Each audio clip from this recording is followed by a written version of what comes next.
Selanjutnya yaitu materi yang akan disampaikan oleh Ustadz Edi Utomo SPDI. Kepada Ustadz kami persilahkan. Bismillahirrahmanirrahim. Assalamualaikum warahmatullahi wabarakatuh. Alhamdulillahilladzi hadana lihada wa ma kunna linahtadiya laula an hadana Allah. Ashhadu an la ilaha illallah wahdahu la syarikalah wa ashhadu anna sayyidana Muhammadan abduhu wa rasuluhu la nabiyya ba'dah. Allahumma sholli ala sayyidina Muhammad wa ala ali sayyidina Muhammad. Amma ba'du. Kembali dibuka surat Al-Asr ya Bu. Kita masih mempelajari surat Al-Asr.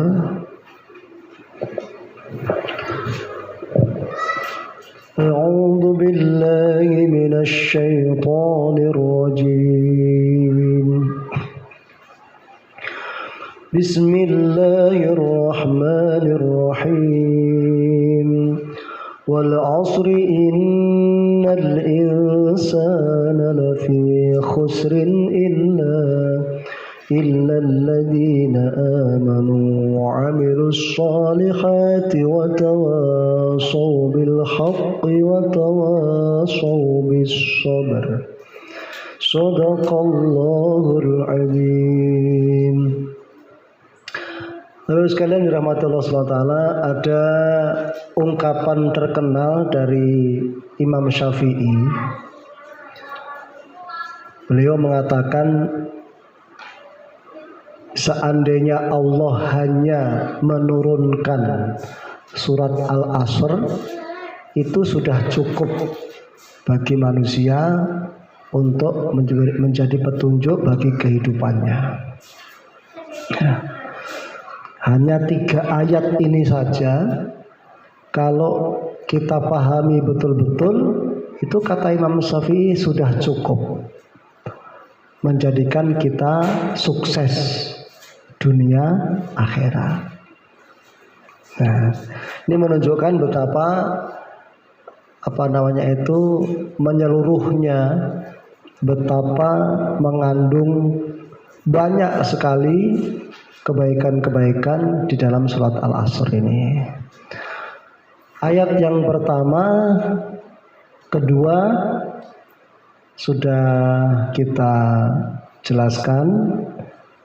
Kalau seandainya kurang sempurna, mungkin bisa kita sempurnakan di lain waktu. Kemudian kita memasuki bagian ayat yang ketiga, yang setengahnya pun sudah kemarin ya. Illal ladzina amanu wa amilus sholihat. Sekarang bagian yang terakhir yaitu watawasau bil haqqi watawasau bis sabr. Di situ ada tawasau, ya, tawasau. Tawasau itu dari kata wasiat. Ya, wasiat. Jadi tawasau itu artinya saling berwasiat. Kan biasanya kalau di dalam bahasa Indonesia itu, terjemahan Indonesia, saling nasihat menasihati. Karena memang tawaso ini sepertinya tidak ada artinya dalam bahasa Indonesia itu. Jadi bahasa Indonesia tidak bisa mengartikan tawaso ini.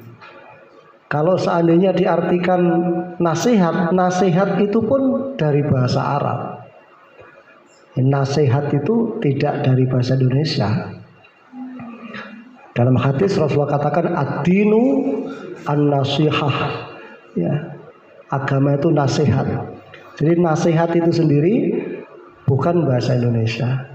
Jadi kalau misalnya tawasau itu saling nasihat menasihati, itu tetap memakai bahasa Arab. Sedangkan kalau arti secara bahasanya sebenarnya saling berwasiat. Tawasau, tidak saling berwasiat. Wasiat itu sendiri juga bukan bahasa Indonesia. Ya, wasiat itu ya bahasa Arab. Wasiat.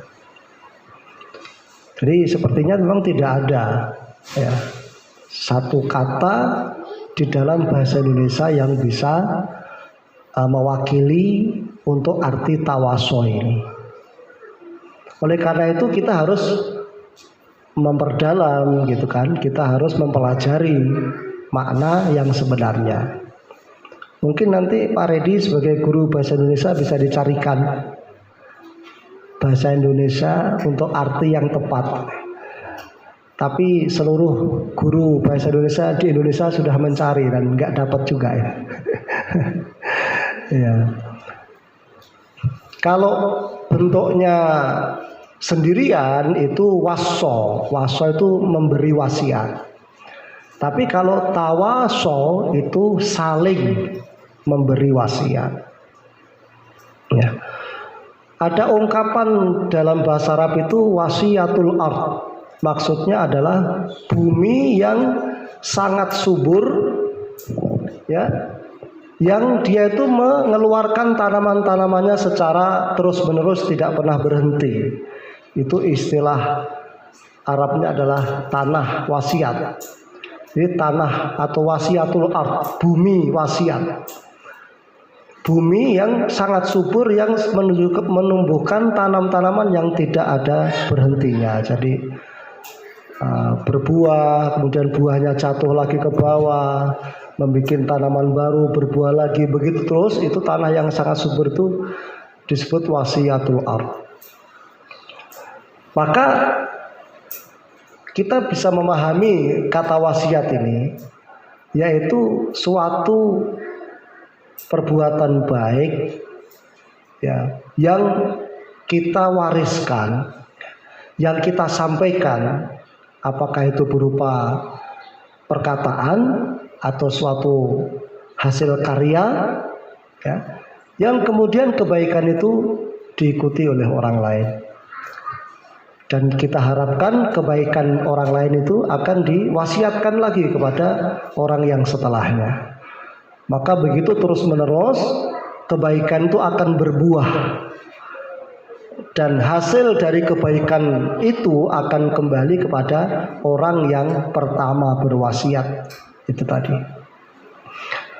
Dengan pemahaman seperti ini maka kita menjadi paham bahwa akan sangat merugi orang yang tidak memberikan wasiat. Akan sangat merugi orang yang tidak memberikan nasihat kebaikan pada orang lain. Karena berarti dia hanya beriman dan beramal soleh itu tadi, begitu dia mati dia terhenti. Ya, imannya dan amal solehnya terhenti. Yang dua yang sebelumnya ini adalah iman dan amal soleh. Makanya di salah satu status Facebook itu saya tulis ada kerja keras, ada kerja cerdas. Iman dan amal soleh itu kerja keras ya. Karena kita sendiri yang harus melakukan amal itu. Sholat, puasa, baca Quran ya. Itu adalah amal-amal yang kita lakukan sendiri. Ketika kita mati, maka berhentilah panennya kita itu berhenti. Maka bagian yang terakhir dari surat Al-Asr ini mengajarkan kita tentang kerja cerdas. Ya. Saling memberi wasiat, saling menasihati. Pekerjaannya ringan, tapi dia akan menumbuhkan tanam-tanaman yang bisa dipanen terus-menerus ila yaumil qiyamah, sampai hari kiamat. Ini pasti akan untung orang ini. Ya, yang memberikan kebaikan-kebaikan itu. Nah, kata tawassul itu berarti dua arah. Jadi saling ya. Saling.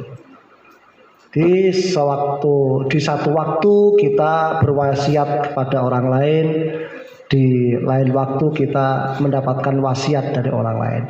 Cuman kalau kata wasiat itu sendiri kalau di dalam bahasa Indonesia itu diperkecil, dipersempit jadi maknanya itu. Wasiat itu biasanya kalau dalam pengertian kita orang Indonesia, wasiat itu apa? Pesan orang yang mau meninggal ya. Pesan orang yang mau meninggal.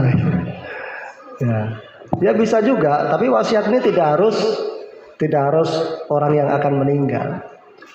Bahkan sampai jodoh pun wasiat bapak kan.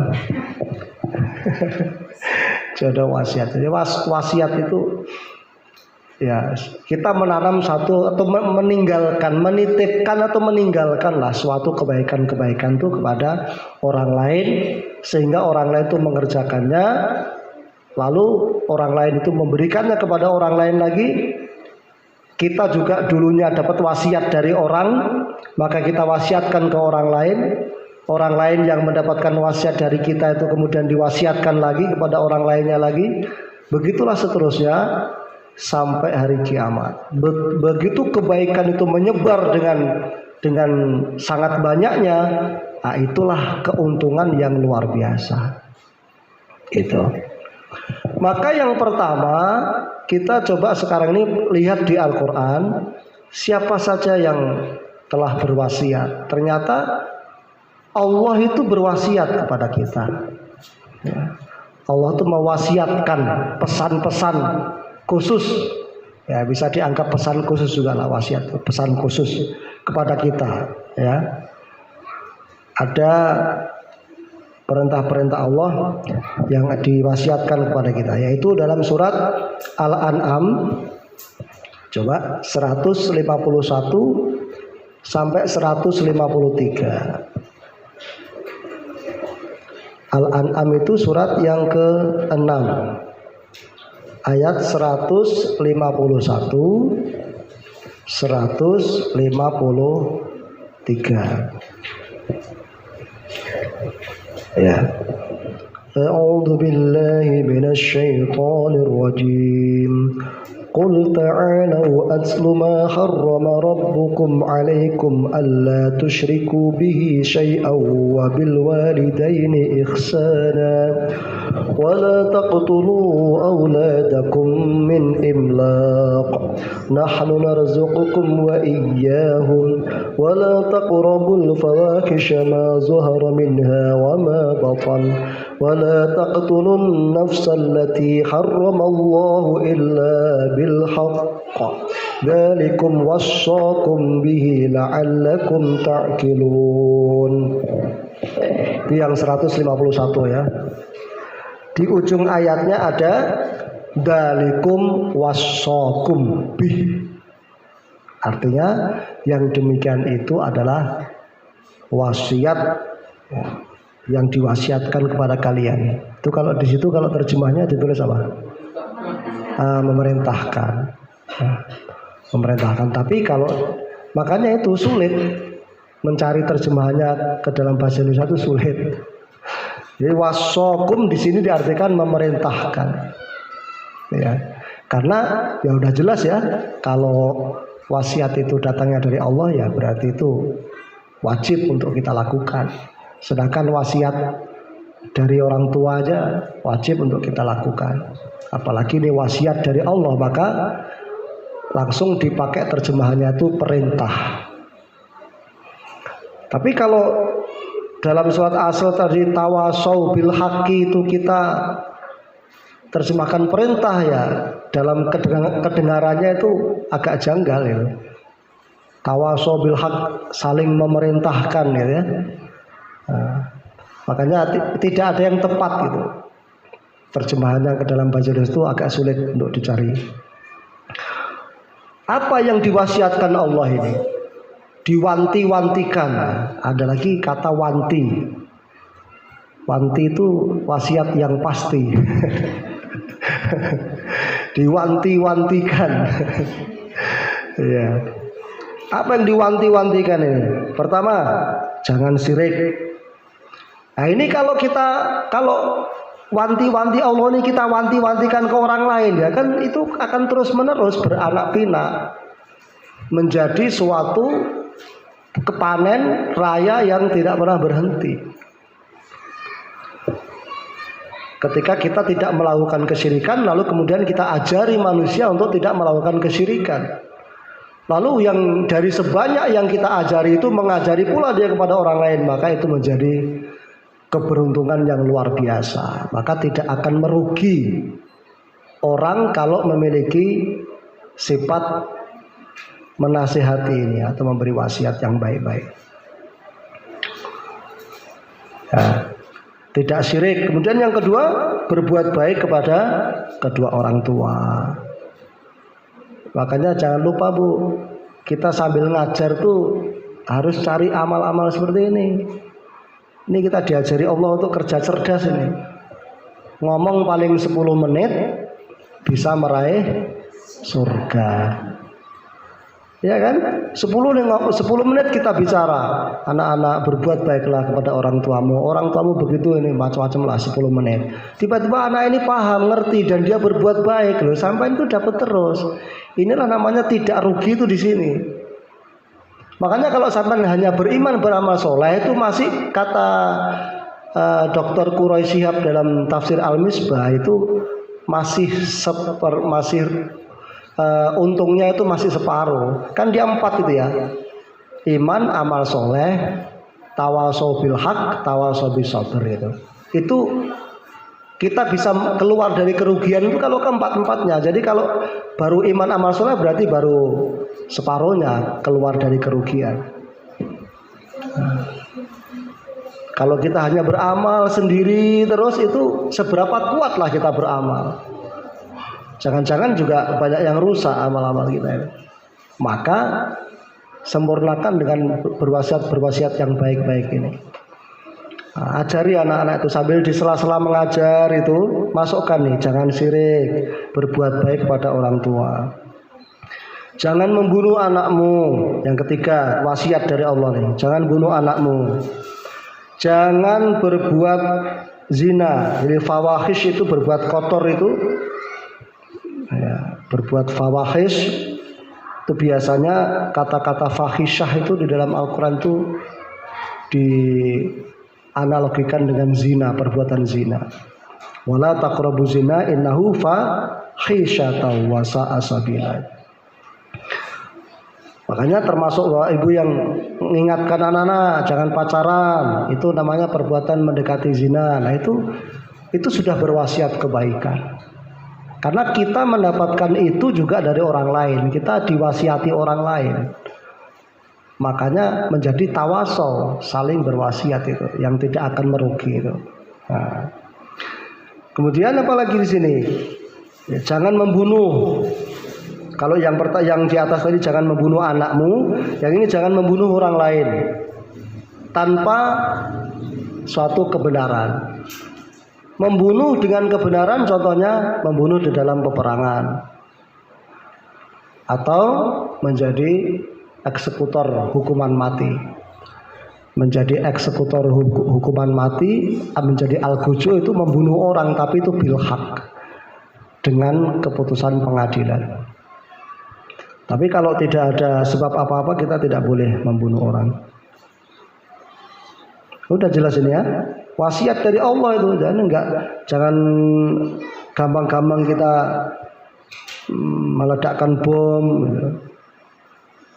Harus dilihat-lihat dulu. Ada bil haknya enggak di situ? Nah, itu sudah berapa tadi? 5 ya. Ah, yang berikutnya lagi. Ini masih wasiat Allah.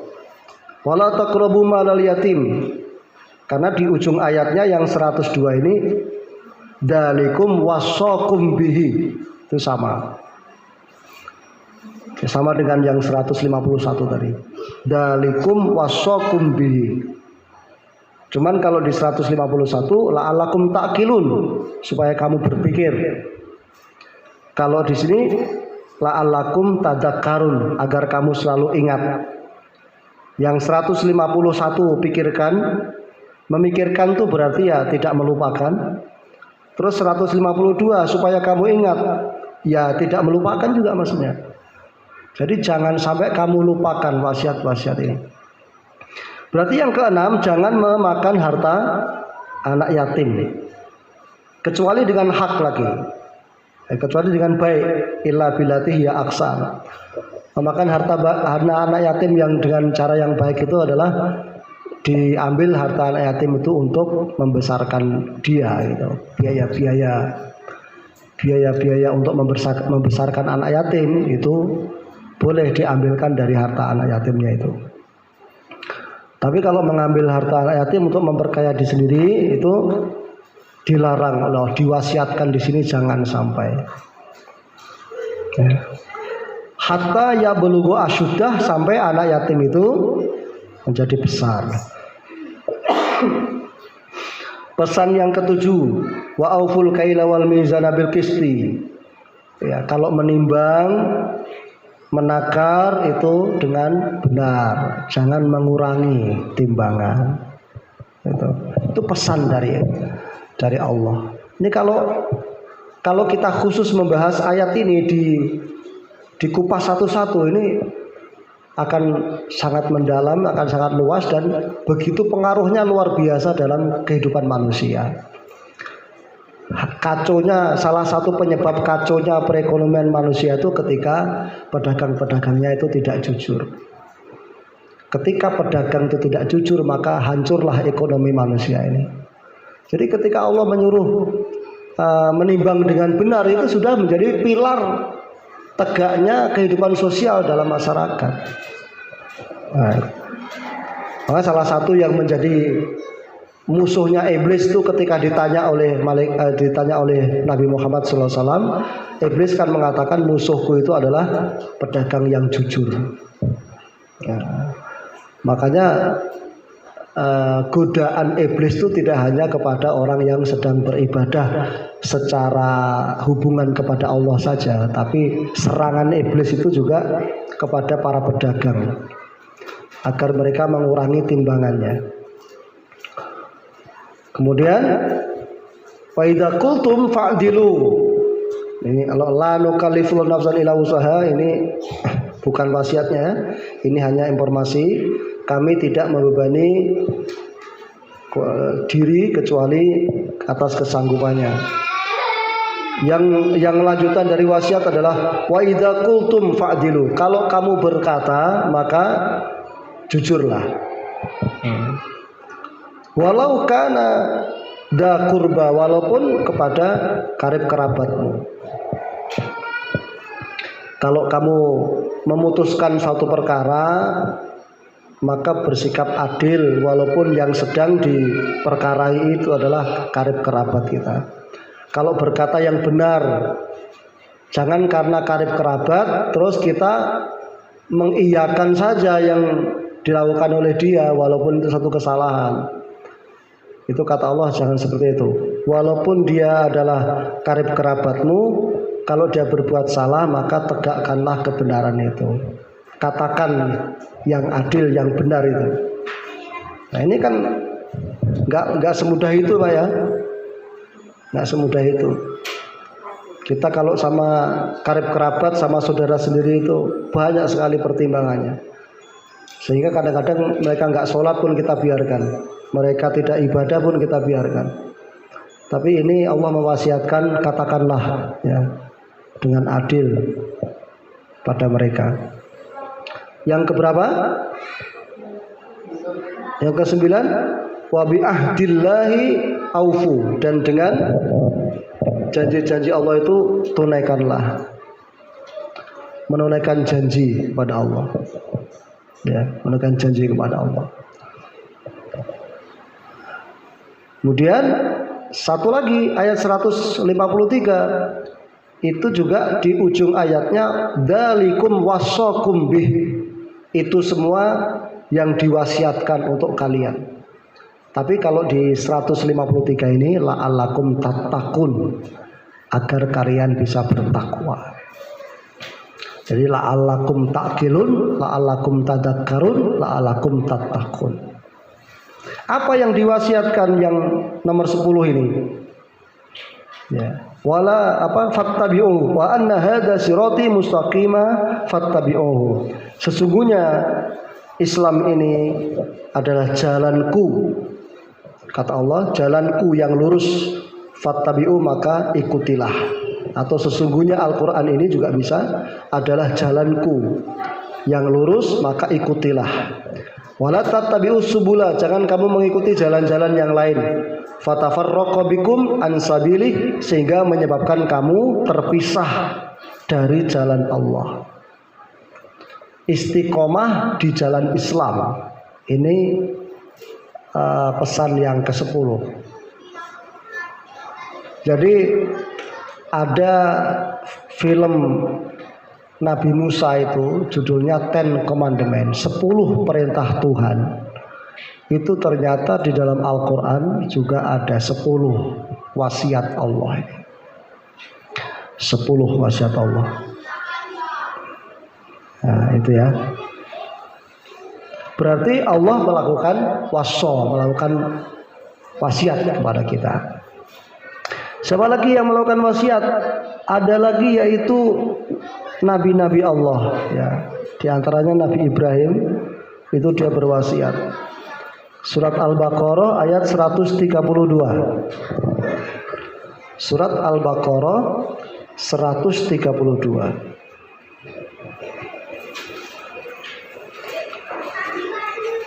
Al-Baqarah 132.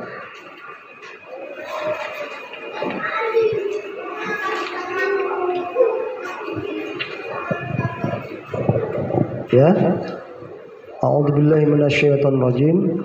Wa wassa biha Ibrahim banihi wa Yaqub ya baniya inna Allah astafa lakumud din fala tamutunna illa wa antum muslimun.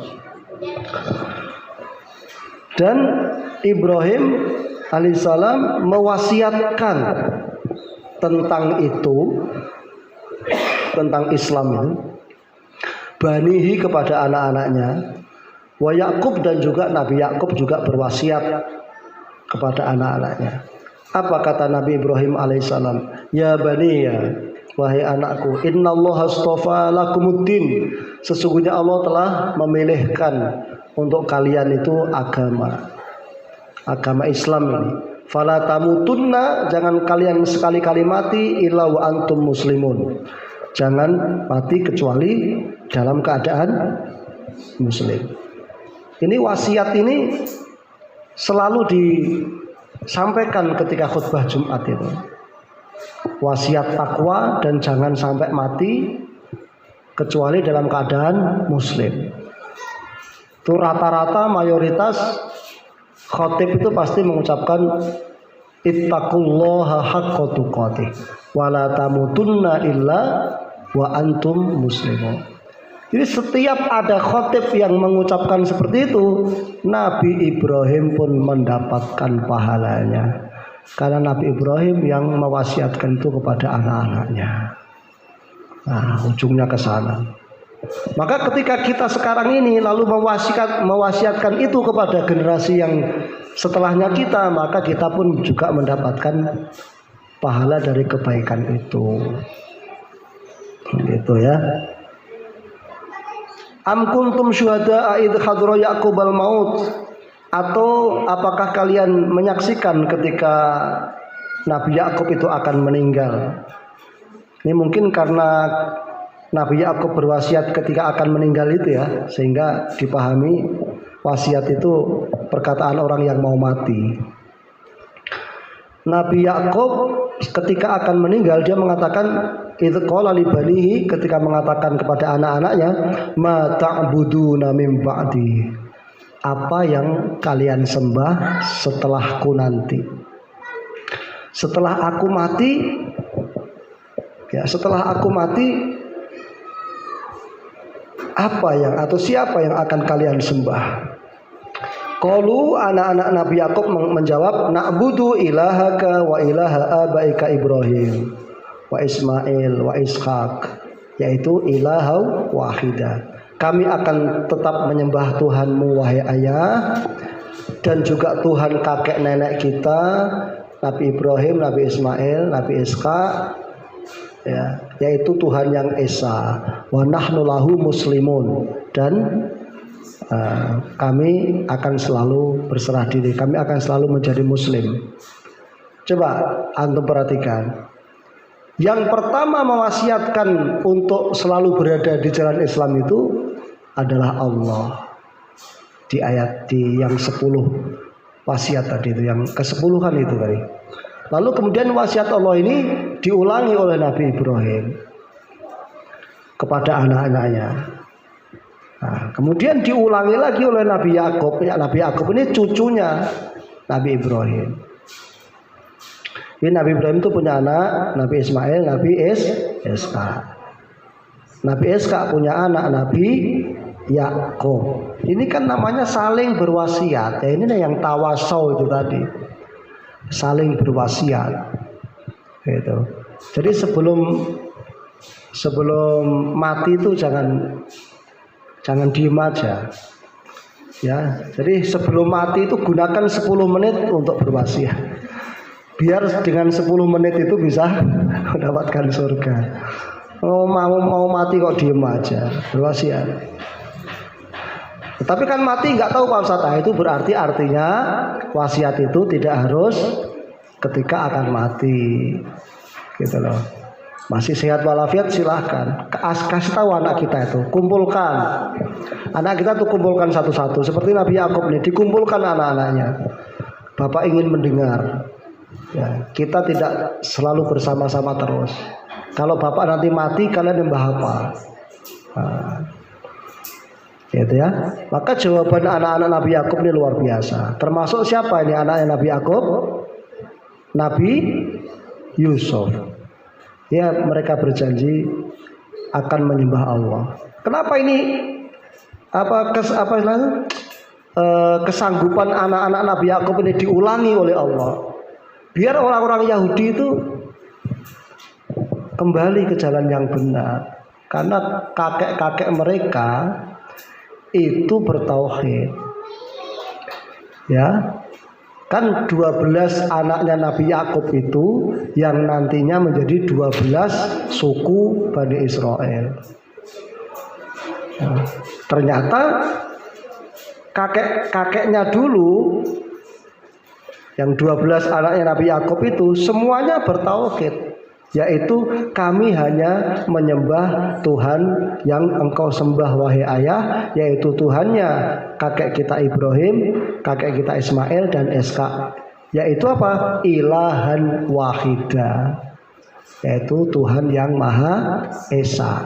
Nah, sekarang di Indonesia menjadi sila pertama ketuhanan yang Maha Esa. Nah, itu berarti juga berwasiat kepada seluruh rakyat Indonesia ini, janganlah menyembah Tuhan yang 2, yang 3, yang 4 itu. Adapun sudah dibilangin kan masih ada yang 2, 3, 4 ya urusanmu sendiri. Yang penting bapak-bapak kita tuh sudah bilangin ketuhanan tuh yang Maha Esa, jangan kau bikin Maha 2, Maha 3. Nah, itu kan kalau ada yang menyembah Tuhan selain Esa kan udah salah sendiri. Orang yang dirikan negara ini udah bilang kok ketuhanan itu yang Maha Esa. Itu seperti yang dipesankan oleh Nabi Yakub kepada anak-anaknya. Iya kan? Nah, kalau di sini ada yang menyembah 2, 3, 4 boleh hidup di Indonesia, itu dalam rangka berdakwah. Mudah-mudahan satu saat yang nyembah 2, nyembah 3 itu menjadi menyembah Tuhan yang Maha Esa. Kalau sampai mati nggak nyembah juga, ya itu urusan dia dengan Allah. Udah nggak salah lagi. Ketuhanan yang Maha Esa itu udah nggak salah lagi. Udah ilahan wahidah, ketuhanan yang Maha Esa. Itu ya. Jadi itulah wasiat, tawasau, saling berwasiat itu. Bisa juga sih diartikan saling menasihati, ya sama juga, saling menasihati kebenaran kebaikan. Yang dinasihatkan, yang diwasiatkan apa? Al-haq yang pertama. Yang di surat Al-Asr itu tadi. Tawasau bil haq. Yang harus kamu wasiatkan itu yang benar. Jangan mewasiatkan yang salah. Karena kalau mewasiatkan yang salah, ya sama, wong tanah itu tadi sudah kadung subur. Kamu lemparkan pohon berduri ya berduri terus, pohon berduri terus yang tumbuh di situ. Karena tawaso itu tanah yang subur. Ternyata kita mewasiatkan yang buruk-buruk, ya sudah kita panen juga keburukan itu secara terus-menerus. Naudzubillah min dzalik. Karena kalau sesuatu sudah keluar dari mulut kita itu, Bu, itu kan sulit untuk kita ambil kembali. Nah, ada saya pernah dengar kisah seorang anak datang kepada seorang ahli hikmah. Ahli hikmah itu orang tua yang bijaksana lah. Ya. Orang tua yang bijaksana. Begitu si anak muda ini menghadap, dia terus saja menceritakan keburukan-keburukan kawannya. Jadi si anak muda ini curhatlah ke orang tua yang bijaksana itu, menceritakan keburukan-keburukan sahabatnya, kawannya. Maka si orang tua ini kemudian mengatakan, kamu saya perintahkan untuk membeli seekor ayam ke pasar. Cuman waktu pulang kemari nanti ayam itu bulunya cabutin. Ya. Jadi sampai sini sudah bersih. Nah, gitu. Jadi dibelilah ayam itu di pasar oleh anak itu, sambil dia berjalan pulang itu dicabutin bulunya. Cabutin bulunya. Sampai di rumah orang tua yang bijaksana ini, sekarang perintah berikutnya, coba kamu ambil kembali ya bulu-bulu yang kamu sudah cabut tadi. Kan jalannya kamu sudah tahu tuh lewat mana tadi, coba ambil kembali. Apa yang terjadi, Bu? Dia tidak bisa mengumpulkan bulu-bulu itu. Kenapa? Sudah terbang di bawah angin. Apa maksudnya nih? Maka si orang tua itu berkata, itulah kalimat buruk yang sudah keluar dari mulut kita itu akan sampai kemana-mana, kita nggak bisa mengendalikan lagi. Makanya harus betul-betul hati-hati betul kita. Jadi kalau mewasiatkan keburukan itu, kita nggak tahu itu sampai di mana akan pergi. Nah, kalau sekarang mungkin tidak dengan suara, dengan jari-jari malah. Dengan jari-jari. Sahabat tuh kalau asal nulis di media sosial itu kemana perginya itu sudah. Makanya kiadah kita itu betul-betul mengingatkan, berita-berita yang tidak benar jangan sampai disebarkan. Dicari dulu kebenarannya. Jangan asal ada dapat sebarkan. Nah itu kalau itu sempat tidak benar, hoax itu, ini sampai kemana nih sebaran sampean ini? Mungkin orang yang dijelek-jelekan itu sudah mati, itu masih nyebar terus itu. Nah, naudzubillah min. Nah ini makanya disifati, dikhususkan di dalam surat Asr itu bahwa wasiat yang harus kamu lakukan itu dikhususkan, bukan semua omongan, bukan semua perkataan kamu wasiatkan, tapi bil haqqi, dengan kebenaran. Nah, mari kita lebih jauh lagi berjalan untuk memahami yang dimaksud dengan al-haq itu, ya, atau kebenaran itu. Masih sanggup?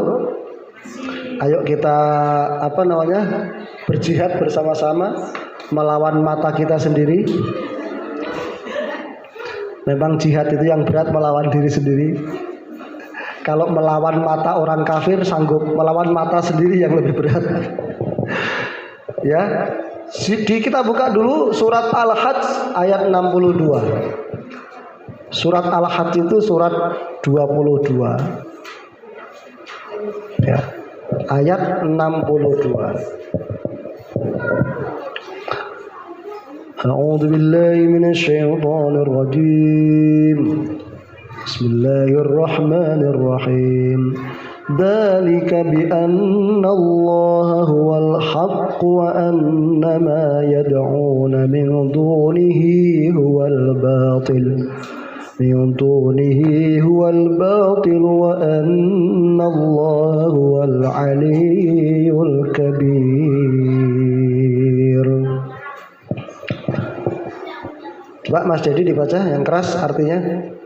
Demikianlah besaran Allah karena Allah Dia Tuhan yang hak, dan apa saja yang mereka seru selain Dia itulah yang batil. Iya. Sungguh Allah Dialah yang maha tinggi dan maha besar. Iya. Oke, di sini kita mendapatkan informasi bahwa annallaha huwal haq. Sesungguhnya Allah itulah kebenaran. Bahkan salah satu nama Allah itu Al-Haq.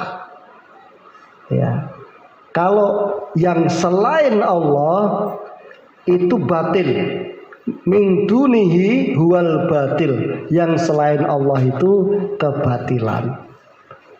Jadi kebenaran itu adalah Allah. Ini kita kantongi dulu, kita simpen dulu informasi ini bahwa annallaha huwal haq. Kita juga buka lagi surat Luqman ayat 30. Surat 31 ayat 30.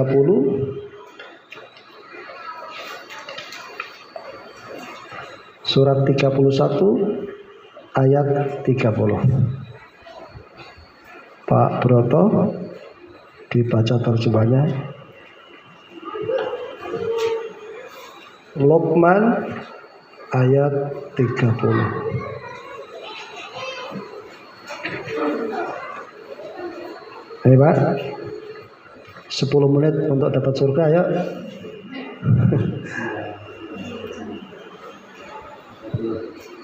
Yang keras.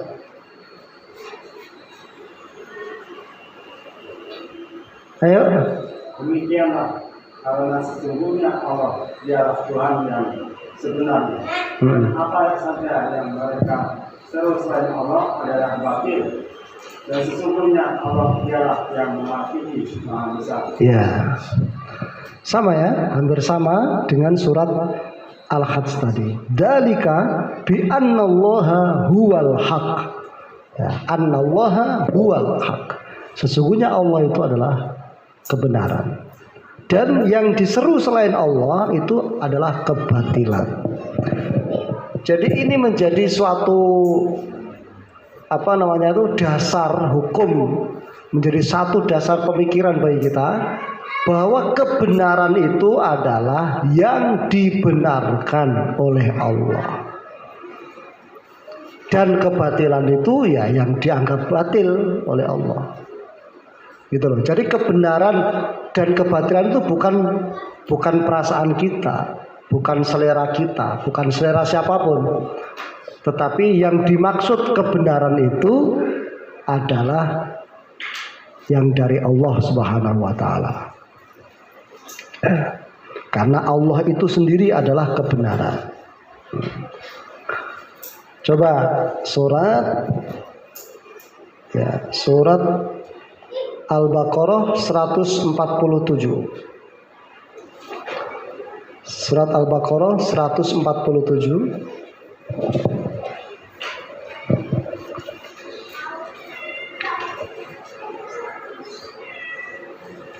Al-Baqarah 147.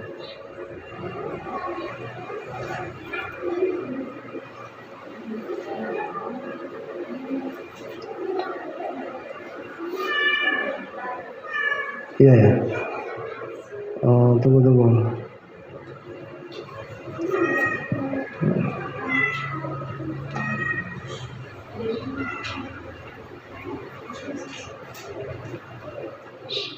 Bukan 157, 252. 252.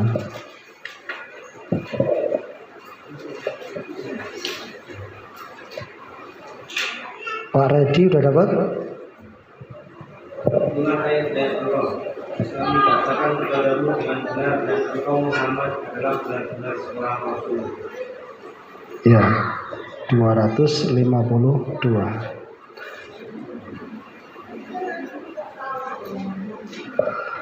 Tilka ayatullah natsluha alaika bil haq. Karena sumber kebenaran itu adalah Allah dan Allah menurunkan Al-Quran kepada Nabi Muhammad, maka Al-Quran itu pun menjadi suatu kebenaran.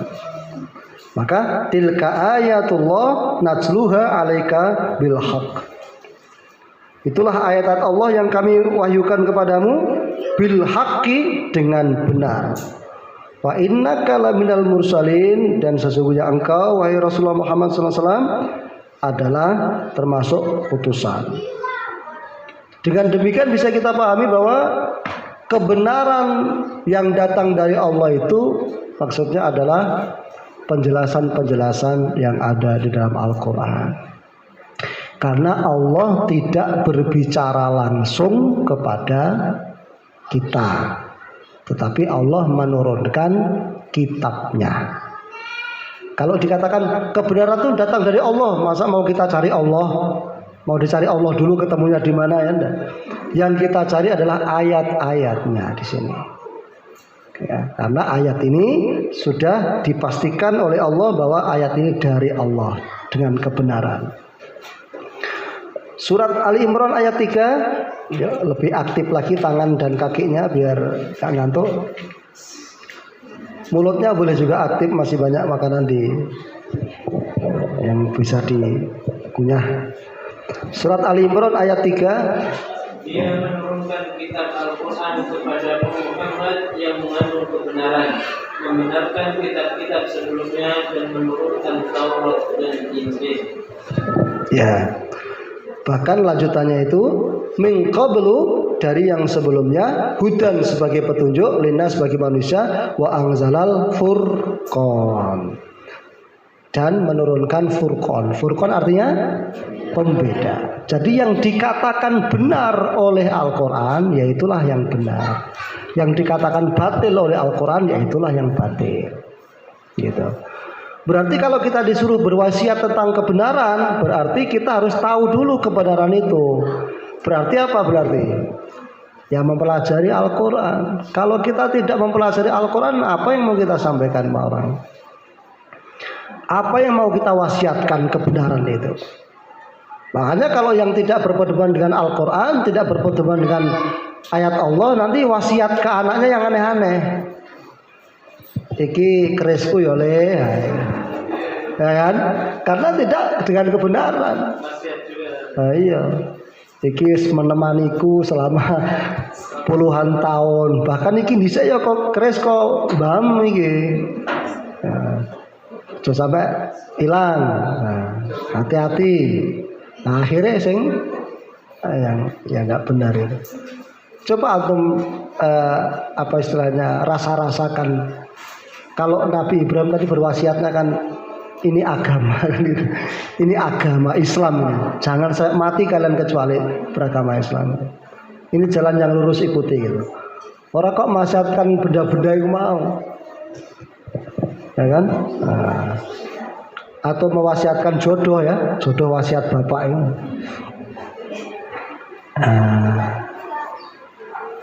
Jadi Al-Furqan, Al-Quran itu disebut dengan Al-Furqan, yang membedakan. Kemudian ada lagi di surat yang ketiga juga, Al-Imran 108, ayatnya 108.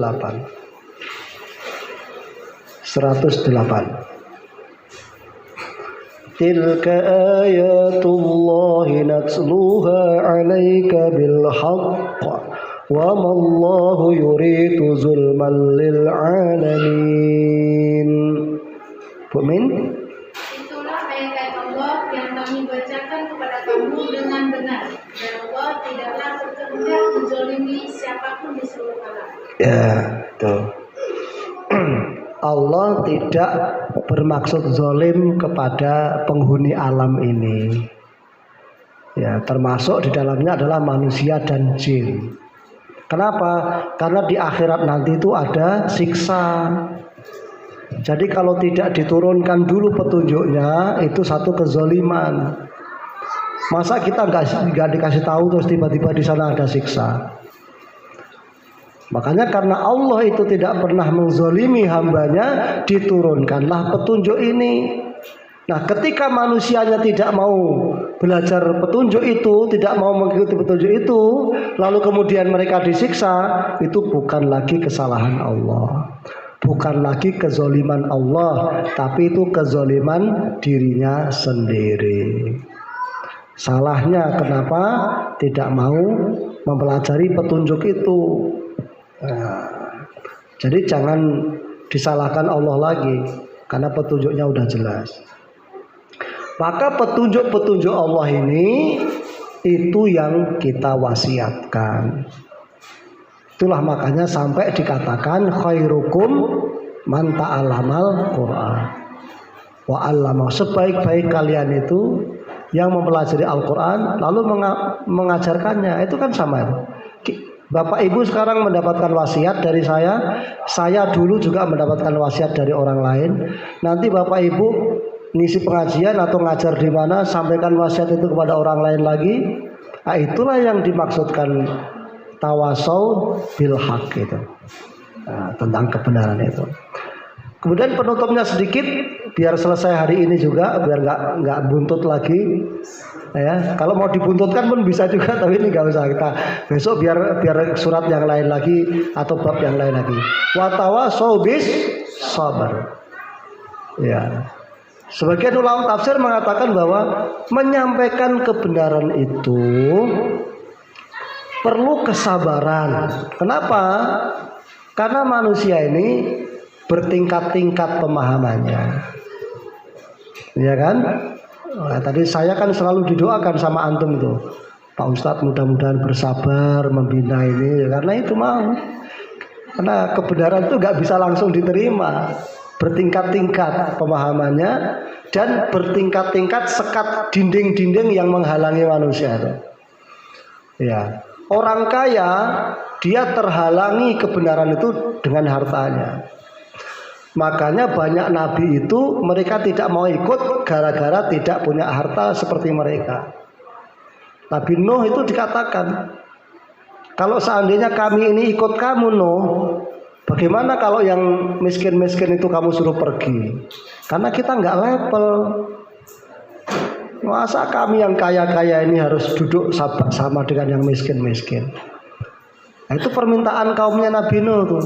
Di dalam kisahnya Nabi Nuh. Yang mereka yang memiliki pangkat, kebenaran itu biasanya terdinding oleh pangkatnya. Ya, itu aja yang ikut kamu Nuh, itu orang-orang bodoh, orang-orang yang mudah dipengaruhi. Kalau kami ini kan tokoh-tokoh masyarakat, nah, itu terhalang dengan jabatannya. Nah, jadi banyak yang bisa menghalangi manusia. Yang berilmu terhalang dengan ilmunya. Jadi kebenaran itu ditimbang dulu dengan ilmunya. Padahal ilmunya ini campur-campur, entah dari mana ilmu yang di dalam pikirannya itu. Makanya orang yang berilmu, kalau ilmunya itu bukan dari Allah ya, itu lambat menerima kebenaran itu karena ditimbang-timbang dulu dengan ilmunya itu. Untuk supaya kita cepat bisa menerima kebenaran itu, yang dipersiapkan adalah hati. Jadi singkirkan harta, singkirkan pangkat, singkirkan ilmu, buka hati. Nah, itu baru. Jadi sasaran Allah itu di hati. Makanya kalau kuping itu bahasa Arabnya apa? Kuping. Hah? Udunun. Tapi kalau pendengaran apa? Sam'un ya, sam'un. Berbeda, karena kuping itu alat mendengar. Yang mendengar itu bukan kuping. Jadi sekarang ini sampai mendengarkan suara saya ini dengan alat pendengar namanya telinga. Tapi yang sedang mendengarkan suara saya bukan telinga. Siapa itu? Itu bagian dari roh. Ada orang mengatakan itu jiwa, kadang mengatakan itu hati, kadang mengatakan itu perasaan, kadang dikatakan nyawa, tapi intinya roh. Itu. Dan roh ini tidak terikat ruang dan waktu. Makanya walaupun sampean ngejobrok di sini, rohnya bisa di Jakarta. Ketika rohnya di Jakarta, ya nggak mungkin suara saya akan didengar. Karena yang sedang mendengar itu telinganya, tapi yang mendengarkan di Jakarta, gimana mau dengar? Itulah ada ayat Al-Quran itu yang orang kafir itu diibaratkan seperti memanggil orang kafir itu seperti memanggil binatang ternak. Memanggil orang kafir itu seperti memanggil binatang ternak. Kalau ada binatang ternak, kita panggil, telinganya mendengar suara panggilan itu, tapi dia tidak bisa mengerti maksud dari panggilan itu karena dia nggak memiliki fuad, nggak memiliki fuad itu ya bahasa lain dari kolbun. Jadi roh itu dibahasakan bermacam-macam dalam Al-Quran itu. Ada fuad, ada kolbun, ya, ada roh itu sendiri. Jadi, fuad itu pengertian. Yang mengolah data menjadi mengerti fuad. Wal fuadah. Nah, di situ. Mata bahasa Arabnya ainun. Tapi kalau penglihatan itu bukan ainun, tapi basorun, basorun, basirun, basor. Nah, itu. Makanya kadang-kadang walaupun dia melihat tembok, dia bisa melihat yang di balik tembok itu. Karena ainunnya dia melihat tembok, basornya sedang melamun. Jadi tembus sampai ke Jawa sana. Bisa tembus sampai ke Medan sana walaupun di depannya tembok itu. Lawang sampai waktu sujud itu loh, itu udah apa yang menghalangi kita kan udah gak ada lagi tuh. Wong di depan mata kita tuh sudah lantai loh. Harusnya kan nggak bisa lihat apa-apa tuh. Malah banyak yang sampai bisa lihat kok waktu sujud itu. Sing roh iwa asin, sing roh jemuran, sing roh ini. Karena yang terhalang itu ainnya, sementara basornya itu kemana-mana. Makanya proses yang bisa menerima petunjuk itu adalah hati. Sehingga untuk sampai menyentuh hati itu perlu satu perangkat lagi namanya sabar. Soalnya harus nyingkirkan hartanya dulu, nyingkirkan pangkatnya dulu, nyingkirkan kedudukannya dulu. Sing ganteng yo disingkirkan dulu kegantengannya, yang cantik kecantikannya disingkirkan. Angel itu, buang itu. Baru sampai neng hatinya itu. Perlu sabar. Kadang-kadang kita kasih tahu menolak dia, oh ada dinding hartanya, dia harus digeser-geser dulu dindingnya. Makanya kadang-kadang ngisi pengajian kan puluhan tahun, itu terakhirnya nggak paham bisa juga ya. Sudah puluhan tahun kita pengajian tuh malah hasil akhirnya tuh nggak paham deh. Ya, sehingga wasiat kesabaran ini sangat penting untuk menyukseskan wasiat kebenaran itu. Begitulah sempurnanya ya kalau Allah berfirman. Kalau Allah memberi firman itu tiga baris itu loh. Tapi sempurnanya luar biasa. Makanya kata Imam Syafi'i ini cukup untuk kalian, cukup, nggak usah kok segini banyaknya. Yang 3 ayat ini kalau dikerjakan cukup tuh. Iman, amal soleh, terus produksi kebaikan itu terus dengan cara berwasiat. Terus dalam menjalani prosesnya sabar sampai mati itu.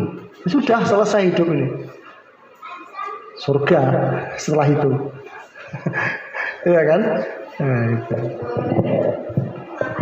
Jadi ini mungkin yang kita kaji pada saat ini, walaupun di situasi yang sulit ya. Kalau kita melihat secara lahiriah ngaji di posisi ini itu sulit. Tapi kalau dari segi rahasia ilmu itu sangat bagus karena tingkat jihadnya kita itu tinggi. Nah, kadang-kadang begitu, kadang-kadang kita ngaji itu pada saat ngaji itu kayak nggak paham, tapi dalam kehidupan jadi ngerti. Itulah namanya barokah. Barokah itu sulit dia bukan materi dia. Gitu ya. Jadi kayak di sini tuh kayak nggak nyambung karena ya capek ya ini. Tapi dalam kehidupan bisa ngerti.